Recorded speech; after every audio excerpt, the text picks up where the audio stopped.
सोचिए, एक 17 साल का लड़का और सामने खड़ा 10 फीट ऊंचा मौत का पहाड़ गोलियत। क्या आपने कभी सुना है कि एक चरवाहे ने पूरी दुनिया का रुख बदल दिया? यशय का घर, जहां 8 बेटे थे और उनमें सबसे छोटा था दाऊद। घर के कामों में दाऊद को गिनती में भी नहीं रखा जाता था। जिस काम को कोई करना नहीं चाहता, वही काम दाऊद के हिस्से आता, जंगल में भेड़ों की रखवाली। लेकिन इतिहास गवाह है, ईश्वर अक्सर सबसे छोटे को सबसे बड़े काम के लिए चुनता है। दाऊद के दिन भेड़ों के साथ बीतते पहाड़ियों पर, नदी के किनारे और हरियाली से भरी घाटियों में वह बांसुरी बजाता, गीत लिखता और परमेश्वर से बात करता। उसकी यह साधारण शांत जिंदगी उसे भीतर से एक ऐसा इंसान बना रही थी जो संकट में भी नहीं टूटता। पर जंगल सिर्फ शांत नहीं होता। एक दिन एक सिंह आया, उसने एक भेड़ को जबड़े में पकड़ा और भाग गया। दाऊद के सामने 2 रास्ते थे, या तो डरकर भाग जाए या खड़े होकर अपनी जिम्मेदारी निभाए। दाऊद ने पीछा किया, सिंह पर प्रहार किया और भेड़ को छुड़ा लाया। कुछ समय बाद एक भालू ने भी वही किया। दाऊद ने उससे भी मुकाबला किया। यहाँ से दाऊद को भी नहीं पता था कि ये सब प्रशिक्षण था उस महान युद्ध के लिए जो पूरी दुनिया को हिला देगा। उधर इजराइल की स्थिति खराब थी। फिलिस्ती सेना बहुत शक्तिशाली हो चुकी थी। उनके हथियार, उनकी रणनीतियां, सब कुछ इजराइल से कहीं आगे। और फिर उनके सामने आया उनका सबसे भयानक योद्धा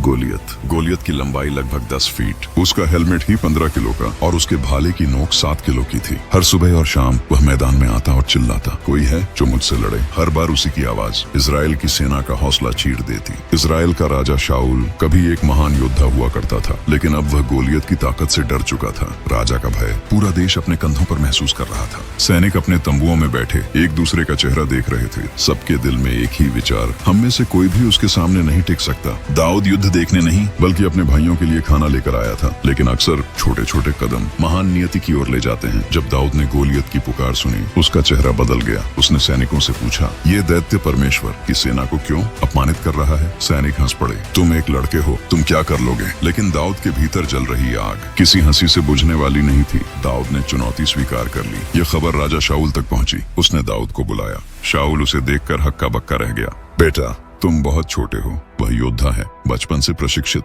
दाऊद ने शांत स्वर में कहा, राजा साहब, सिंह और भालू मेरे सामने गिरे हैं। मैंने अकेले उन्हें हराया है और जिस परमेश्वर ने मुझे उन पंजों से बचाया, वही आज मुझे गोलियत से बचाएगा। इन शब्दों में वो आग थी जो एक सच्चे योद्धा के दिल में जलती है। शाऊल ने कहा, ठीक है, जाओ, लेकिन मेरा कवच पहनकर। दाऊद ने भारी कवच पहना, कुछ कदम चला और फिर रुक गया। मैंने कभी इनसे युद्ध नहीं किया राजा साहब, ये मेरे लिए नहीं है। उसने कवच उतार दिया। ये सिर्फ एक कवच उतारना नहीं था, ये दुनिया को बताना था कि जीत दिखावे से नहीं, विश्वास से मिलती है। दाऊद ने अपनी गुलेल उठाई और नदी किनारे से 5 चिकने कंकड़ चुने। जब दाऊद मैदान में उतरा, गोलियत ने उसे देखकर हंसना शुरू कर दिया। क्या मैं कुत्ता हूँ जो तुम लकड़ी लेकर आए हो?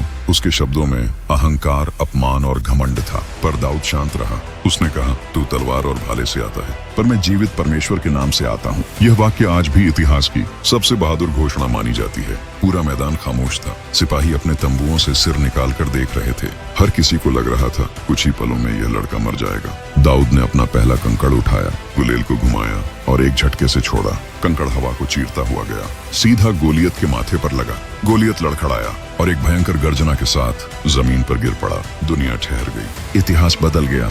एक चरवाहे ने दैत्य को गिरा दिया। इजराइल के सैनिक जो डर से कांप रहे थे, अब पूरे जोर से चिल्लाए, दाऊद, दाऊद, दाऊद। फिलिस्ती सेना भागने लगी। लोगों के दिल में एक नई उम्मीद जगी। एक नया नायक पैदा हो चुका था। उस दिन दाऊद सिर्फ जीत नहीं रहा था, वह पूरे राष्ट्र को जीवन दे रहा था। लेकिन गोलियत की हार दाऊद की शुरुआत थी। उसके बाद वर्षों तक शाऊल का ईर्ष्या, भाग दौड़, छिपना, कठिन रातें, सब कुछ उसने देखा, पर उसने हार नहीं मानी। उसका विश्वास अटूट रहा और अंत में वही छोटा चरवाहा इजराइल का राजा बना।